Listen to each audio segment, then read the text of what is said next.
Welcome to Q2's Business Recovery in Action. A special welcome to our valued clients who are attending this session today. And for those of you who have not met me before, my name is Anne Cooper-Smith, and I'm the Director and CEO at Q2 and today's presenter. Q2 Limited are a boutique firm of business strategists and chartered accountants, and we specialise in helping SME business owners. So on the 19th of March 2020, New Zealand closed its border, perhaps a bit later than some of us would have liked. Then on the 25th of March, we went into COVID-19 alert level 4. We came back to alert level 3 on the 27th of April, and then we came to alert level 2 on the 13th of May. And then we finally got back to alert level 1 on the 8th of June, and life begins to look a bit more normal with closed, or should I say, leaky borders remaining.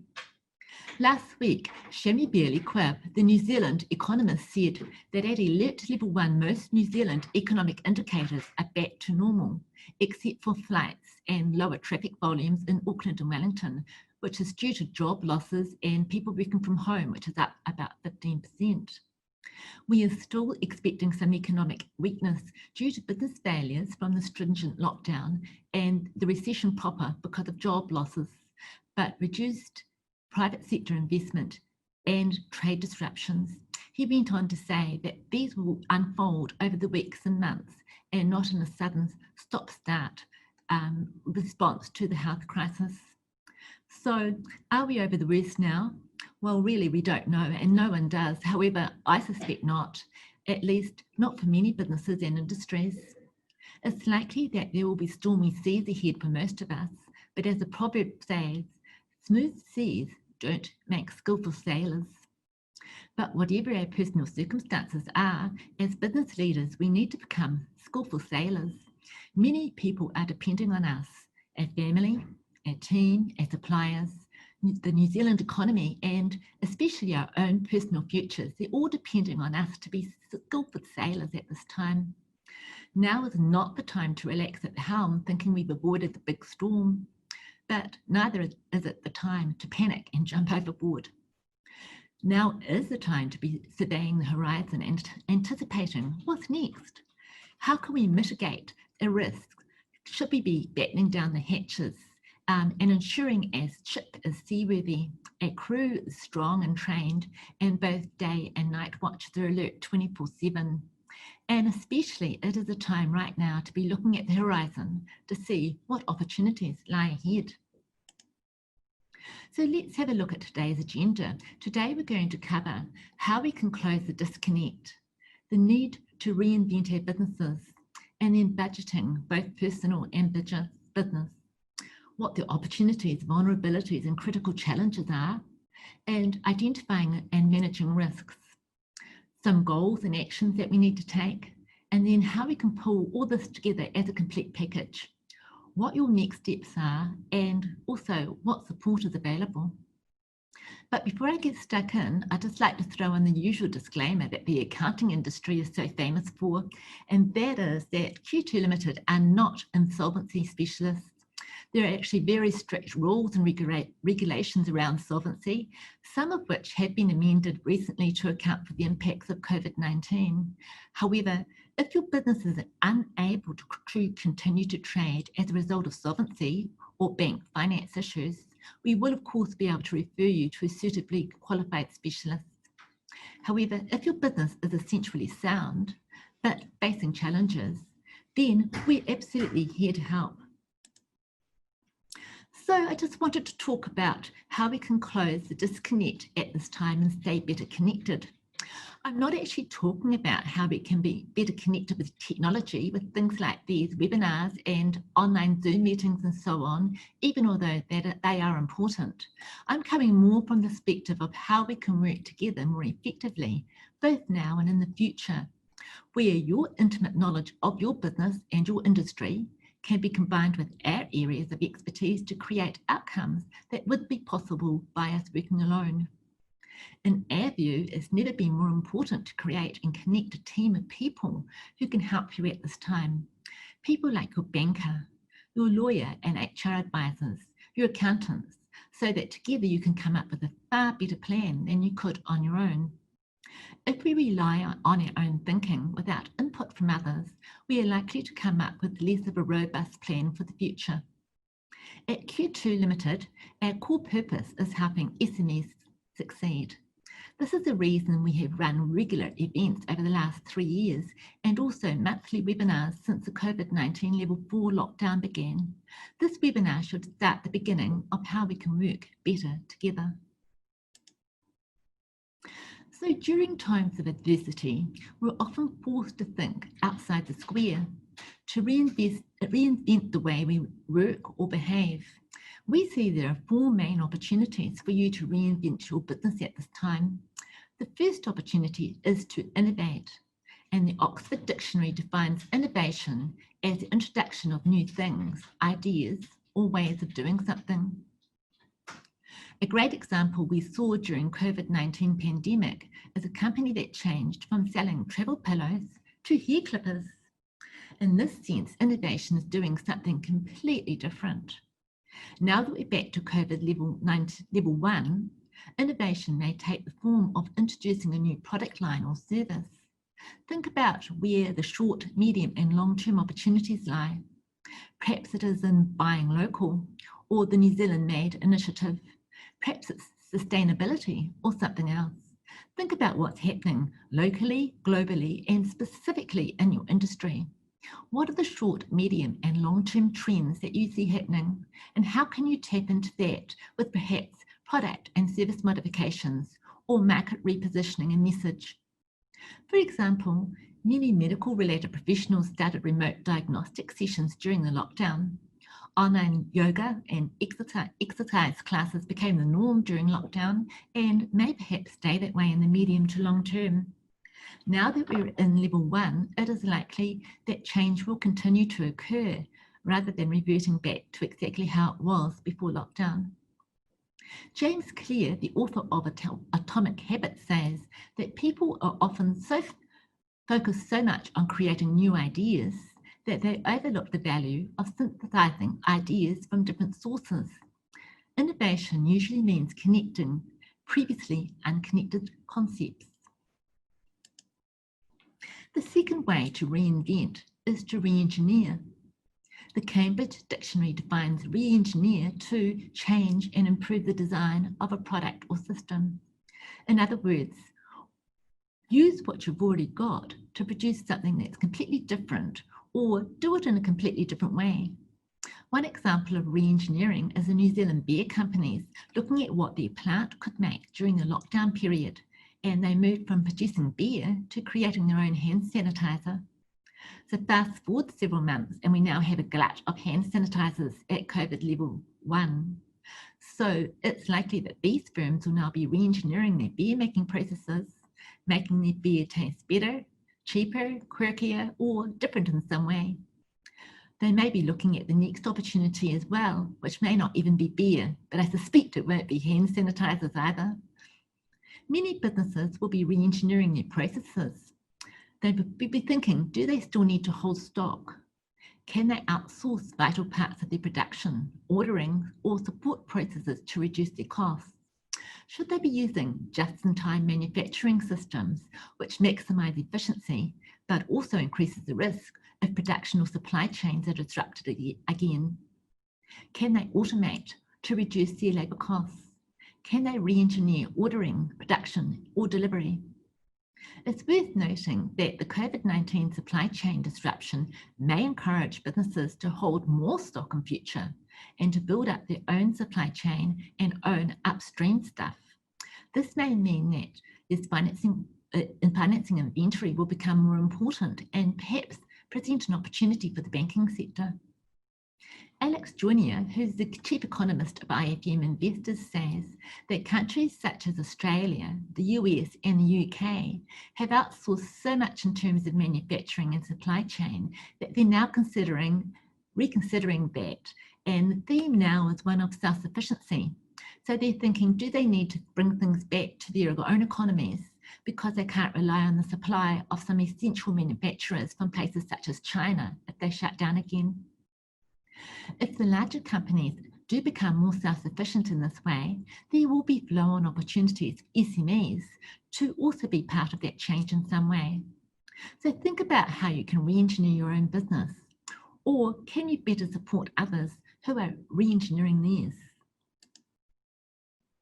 The third way to reinvent your business is to adapt or to change the way you deliver products or services. Remember the biological definition of adaptation, which is a process by which a species becomes fitted to its environment. In other words, if we take the new normal or the new environment that we find ourselves in, how can we change to better suit that environment? During lockdown, a great example was a local beauty therapist business that emailed their client base offering free online skin consultation if they bought a product.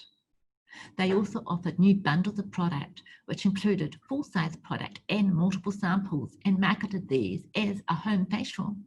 That business was unable to offer beauty therapy in the traditional way during lockdown, so they had to adapt to an online solution. During lockdown, many of us had to use technology such as Zoom and Microsoft Teams to an extent that we never had before. These adaptations are unlikely to disappear now that we are back at level 1. So think about the changes to how we work during lockdown and which adaptations could and should perhaps be incorporated into how we do business going forward. For example, perhaps instead of thinking of your business as servicing only the local market, could you now perhaps utilize technology to become a national or even a global supplier or business? On the flip side, you may be able to recruit necessary skill sets outside of your city if the work can be done remotely. The trend of more people working remotely will also create opportunities for new tech tools. Perhaps the trend towards smaller houses will start to reverse again, and we will start to spend more in our home if it becomes our office as well. Perhaps you need to adapt by moving from a physical store to an online platform or some mix of the two. Perhaps you need to allow staff to work from home more so that that reduces your cost of your physical space requirements. Or can you perhaps even share space? On the subject of remote working, it's important to consider the social and emotional needs of your people, because it's not just about productivity, but it's also about culture and collaboration. As Dr. Mike Ashby says, that leaders have to decide where their greatest contribution lies. Is it in producing outputs, or is it about providing a point of cohesion? Management and leadership is about being as much as doing, and the symbolism of physical presence is really important during this period of adjustment. It's a still point in a changing world. So even if we, the leaders, can work efficiently from home, it is vitally important that we can be seen. Some companies have adapted by allowing more remote working, but then having certain days each week where everybody comes into the office to collaborate. So we know that we can invent in 4 different ways. First, innovation. Second, re-engineering. Third, with adaptation. And now number 4, which is to widen your lane. What we mean by widening your lane is to broaden your product or service offering. For example, what about the cafe who broadens their offering from purely cabinet food and coffee to include newly made, ready-made meals and boxed treats, or perhaps to selling wholesale ingredients and even ingredient bundles with recipes for making their signature treats. Online education, coaching and training has become more accepted as well, since schools and universities delivered education that way during lockdown. There is tremendous potential for development and commercialisation of specialised delivery mechanisms, and also for service providers to broaden their traditional offerings. So with these 4 ideas in mind, which are innovation, re-engineering, adaptation, and broadening your offering, what can and should you do in your business? How have things changed? Where are the opportunities, both currently and in the future? This is what business recovery planning is all about. So the MSOT matrix was developed in 1957, and It's still as relevant as ever about determining what our marketing strategy should be and the best way for us to grow or expand our business. We currently have existing markets and customers, and there are obviously new markets and customers that we currently do not service. Similarly, we have existing products and services that we sell, and there are products and services that we are not currently selling. So we need to decide where should we base our energy and in what quadrants. How do we choose the best strategy and expansion plan? So the first place to put our energy is in what we call quadrant 1, which is servicing existing markets or customers and selling existing products and services. This is a market penetration quadrant, and it's the lowest risk quadrant as it's easiest to sell our existing products to our existing customers. Our existing customers already know, like, and trust us, and it is very likely that not all our existing customers are buying all our existing products or services. So before we go looking to bring in new customers or create new products or services, we need to ensure that we're offering existing customers all the products and services that they potentially have a need for. It is possible that existing customers are buying some of the products or services from you that you offer from your competitors. So also ensure that your existing customers know all about the products and services that you actually do offer. The next step is to identify some new products and services that you could sell to your existing customers. It's always cheaper to sell to your existing customers as you already have a trusted relationship with them. So think about what products or services your existing customers have a need for and whether you could offer that to them either by buying a product off the shelf or developing products and services in-house yourself. The third way to grow the business is by offering your existing products and services to new customers. This can be approached perhaps by advertising and social media, but that can be expensive, or perhaps through referrals from your existing customers. The final quadrant and way to grow a business is through diversification, where we offer new products or services to new customers or markets.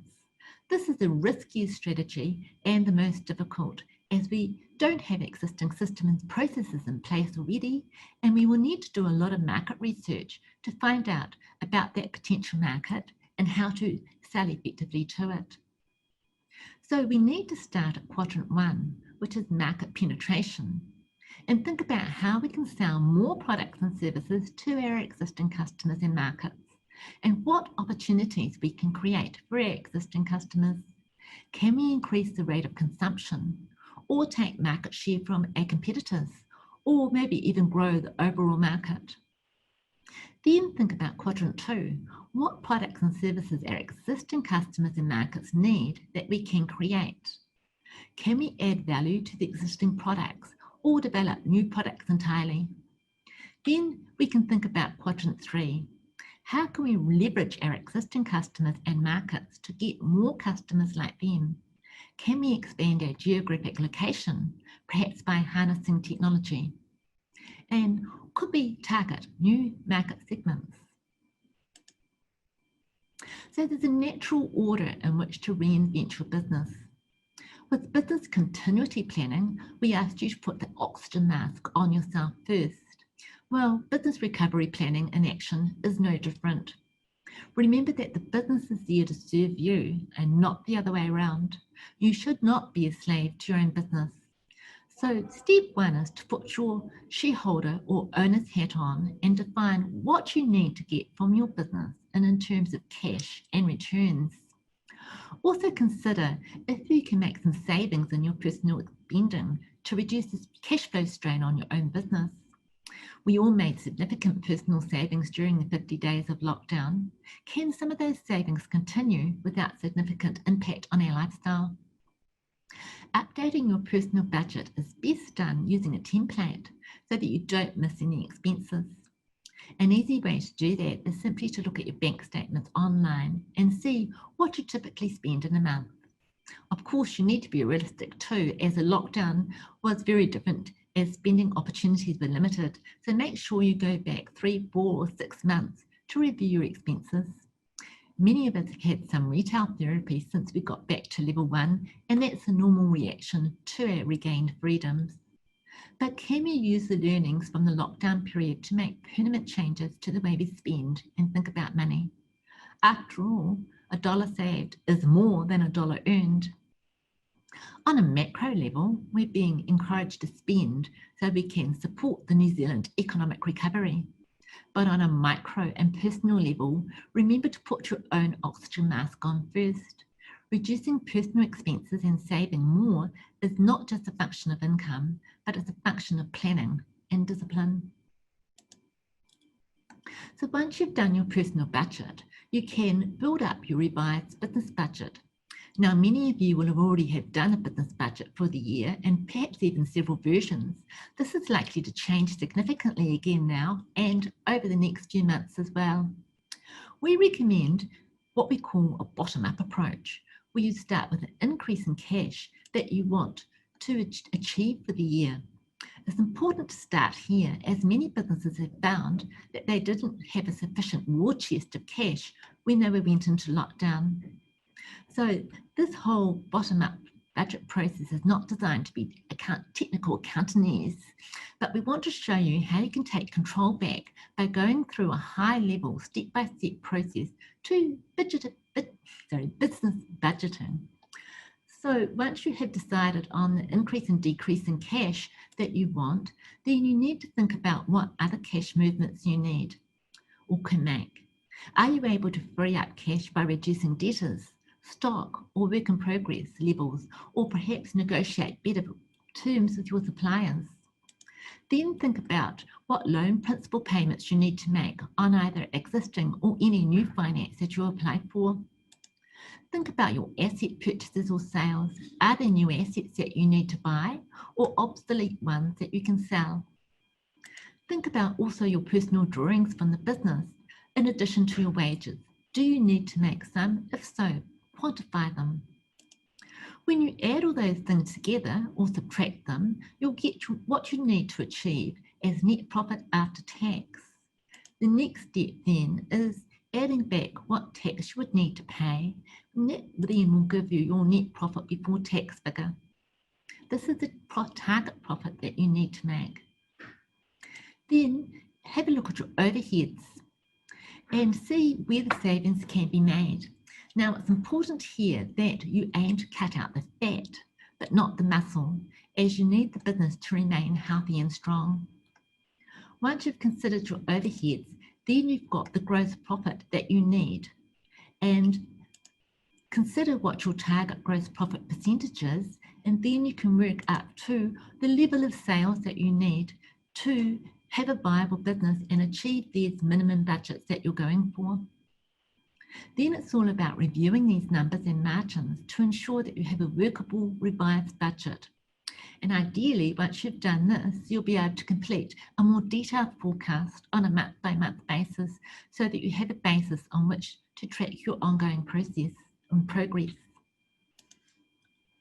And this is where having a real-time digital reports of your numbers is so important.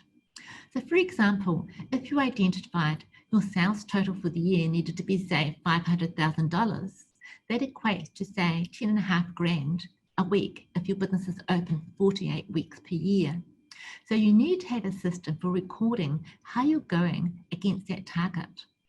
Likewise, if you have debtor terms of, say, 7 days, and your debtors are currently taking 41 days to pay you on average, you'll want to be able to measure and see, is that number improving or not? We strongly recommend that you measure no more than 5 of your most important numbers. We call these key performance indicators, or KPIs.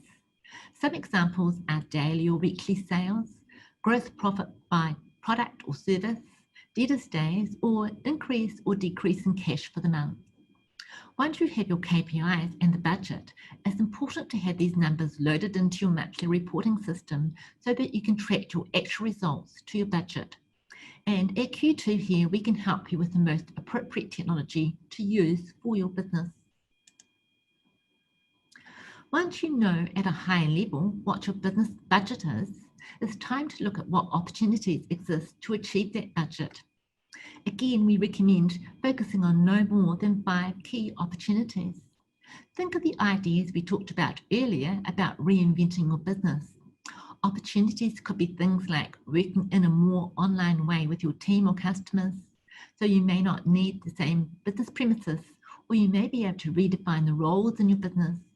There may be new lines of revenue to pursue, or business opportunities that you can acquire. Other opportunities might be around the adoption of technology or systems to improve your efficiency, online communication, and marketing. Taking the time to brainstorm all the opportunities to improve your business is a really valuable and empowering exercise, and you really need to leave no stone unturned here. However, how can we see opportunities that others might miss?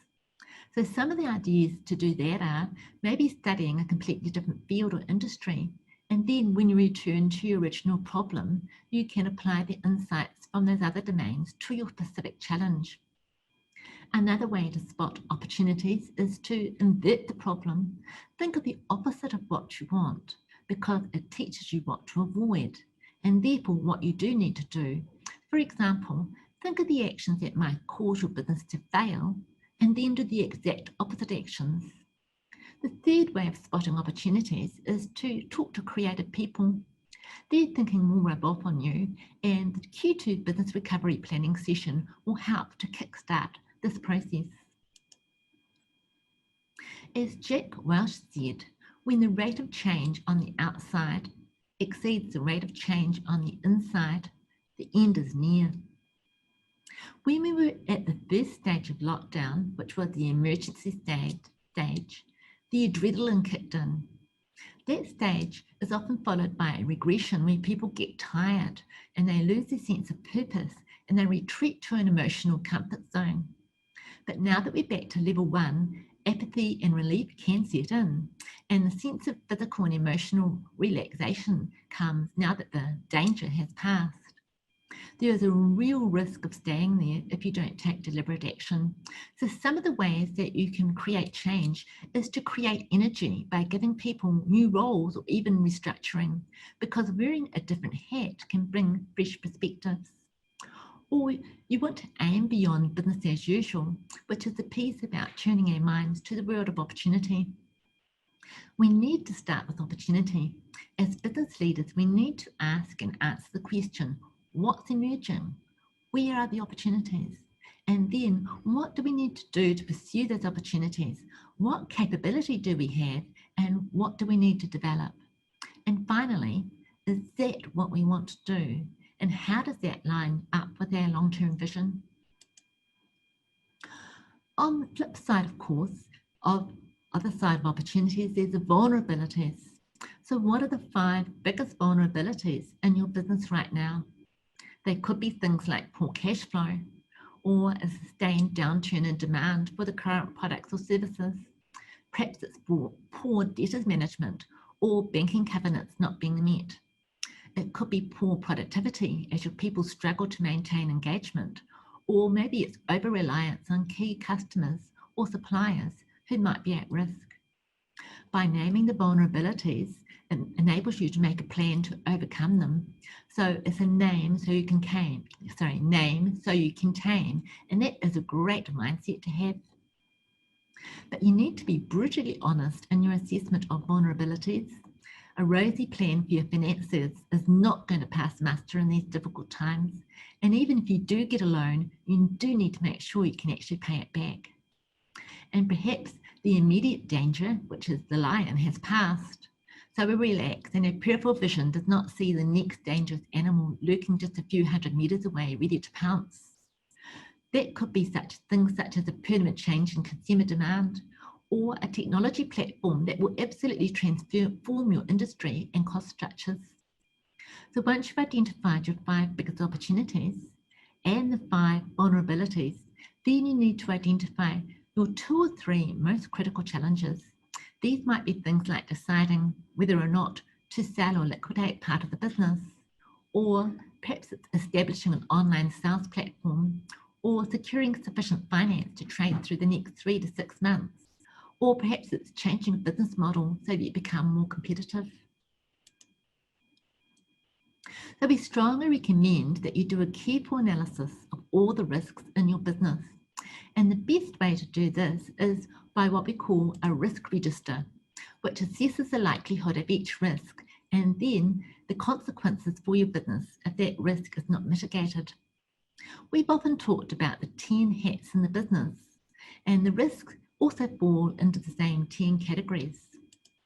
The first risk is about governance, and that covers things such as poor planning or a lack of up-to-date policy or poor discipline around working on the business. The next hat is leadership, and risks there are around communication, reporting, team morale, and engagement. The hat of product or services, the risks around this could be about lack of adaptation or innovation. Operational hat risks could be suppliers or supply chain, could be contracts and key customers, or it could be productivity and capacity. Under the marketing hat, we have risks such as a poor return on investment or perhaps overspending on marketing. Perhaps it's a lack of digital presence or poor brand positioning. The sales hat risks could be things like the need to adapt to an e-commerce or online selling platform, risks around poor training or overselling in these difficult times. Under the finance hat, some risks might be undercapitalization or lack of sufficient cash flow. Perhaps it's poor financing structure or poor credit control, data management. Perhaps it's poor reporting or a lack of forecasting. Under the HR hat, we have things like overspending or poorly managed restructuring and grievances. Under the admin hat, it could be things like the lack of automation. And under the technology hat, perhaps it's things like poor adoption of software or apps. Just remember that good technology, reporting and disciplines can save tens of thousands or even hundreds of thousands of dollars each year, especially in the areas of job costing, accurate and timely invoicing, and cost recovery. While we're on the topic of identifying and managing risks, one of the questions we have been asked recently is, how do we retain customers who might be searching for cheaper solutions?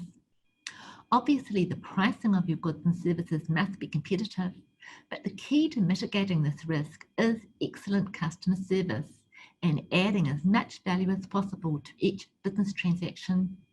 So we suggest that you review your customer touch points and look for ways to improve the customer experience. Things such as quick response times, going the extra mile, having knowledgeable and helpful frontline staff, and proactively sharing knowledge and tips are all ways that you can make your customers more sticky and less price conscious. So once you've identified the risks, you need to pull everything together into a cohesive plan with goals, actions, and responsibilities. Your business recovery and action plan is much more detailed than your normal business plan in that you get right down into the detail for each of the 10 departments in your business.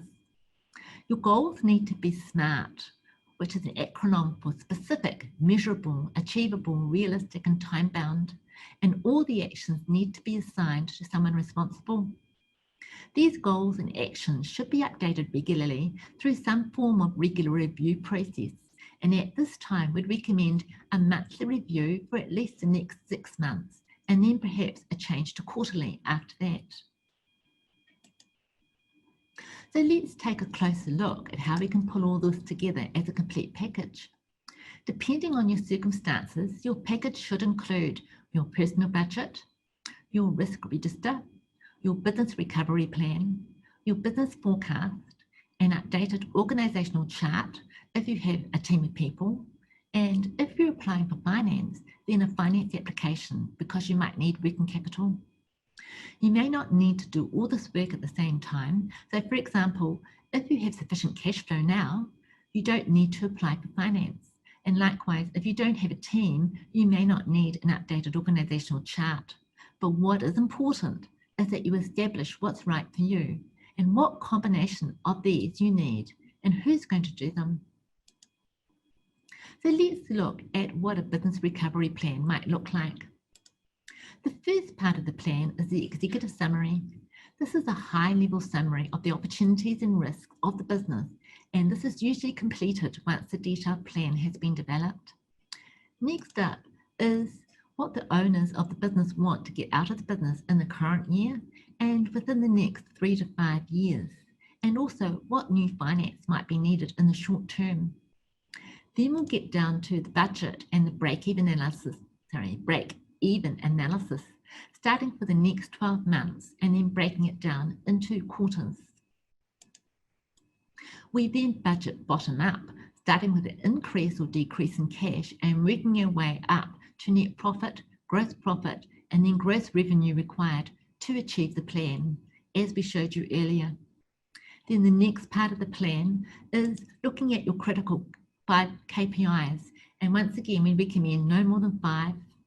Also, what are the 5 biggest opportunities that you've identified in the business? And then lastly, what are the 5 biggest vulnerabilities and the most critical challenges? Next, we review the 10 departments, starting with governance and the risk and mitigation strategy, the annual goals, and the 90-day goals for each of the 10 hats.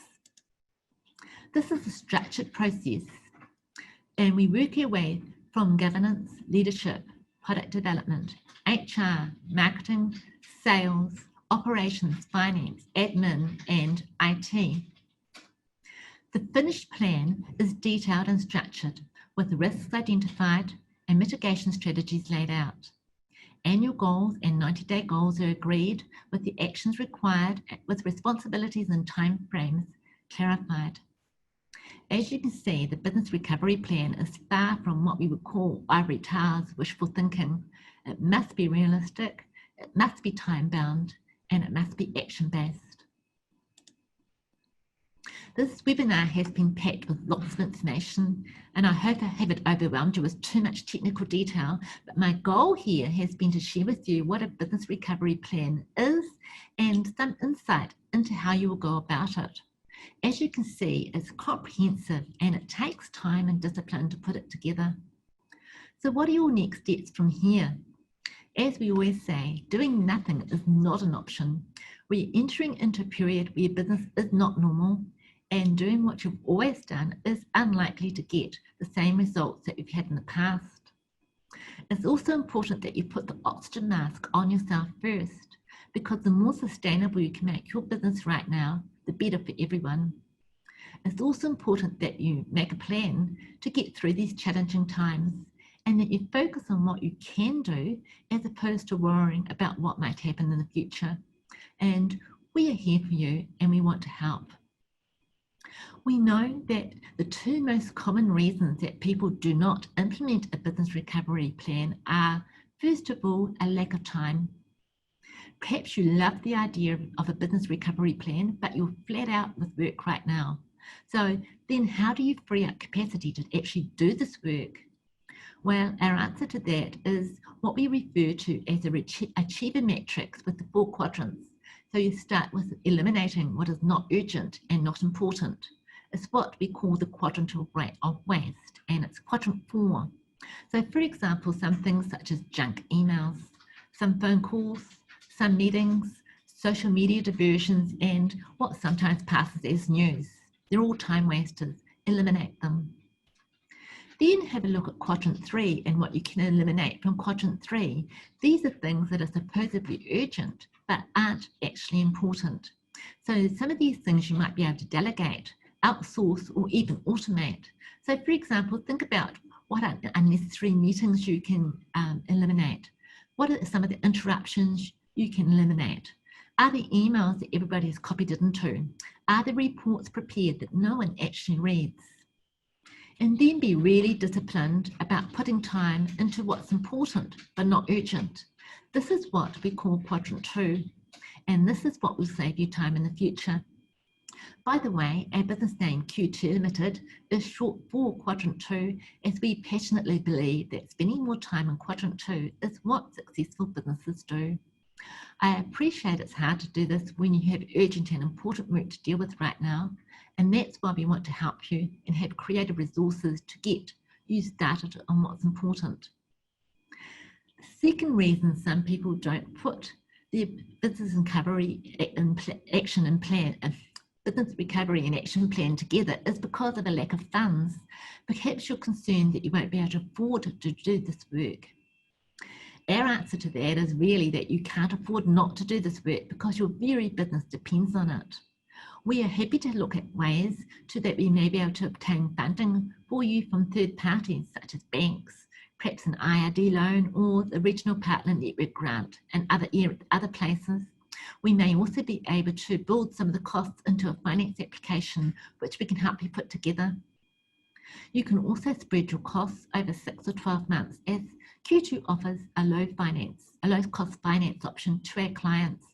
And we really are confident that the savings and the return on investment from doing the business recovery plan will definitely outweigh the investment.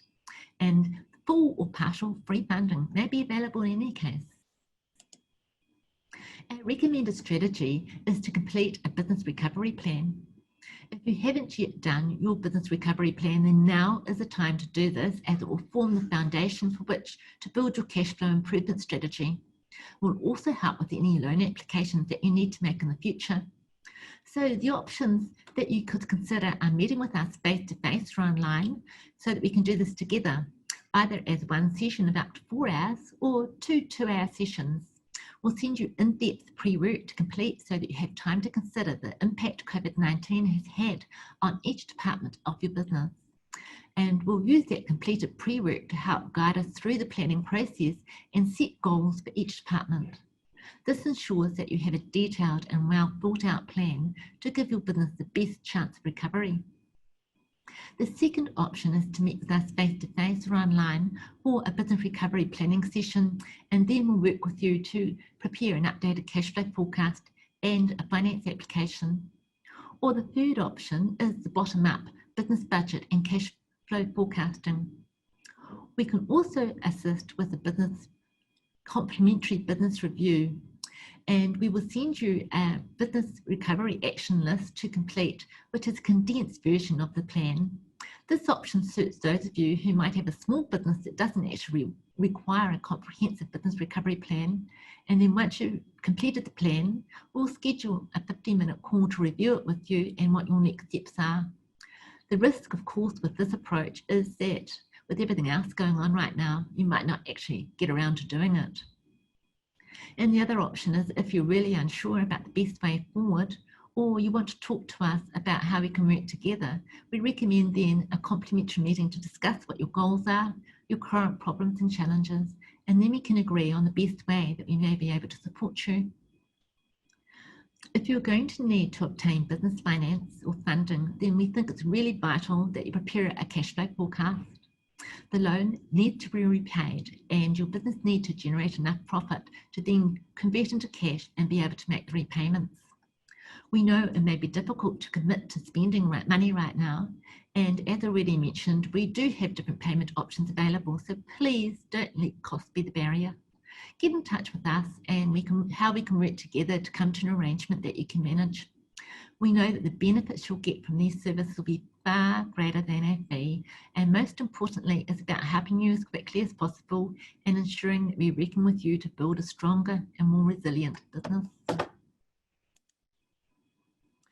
Thanks for making the time to attend this webinar. We appreciate that your time is really valuable right now, and we hope we've given you plenty of ideas to think about and some clear options about how you can move forward and how we can support you. Before we finish up, I thought I'd share this quote from Benjamin Franklin, who said, "When you've finished changing, you are finished." So please commit to at least 3 actions that you'll take as a result of being here today. Write them down, give each of them an owner and a completion date. And we strongly recommend that you commit to one of the 4 services that I outlined on the previous slide, which is the business recovery planning session, or a planning session with a cash flow and finance application, or a cash flow forecasting bottom-up business budget, or a complementary business recovery review, or even just a complementary meeting to discuss how we can best move forward. So this is a really worrying time for many businesses, and things may actually get a lot worse before they get better. but you don't need to worry alone. There's a ton of support out there, and we are here to help and support you. So thank you everybody for attending this webinar. And that's all from me for the moment, and I'll see you at the next webinar. Bye and have a great day.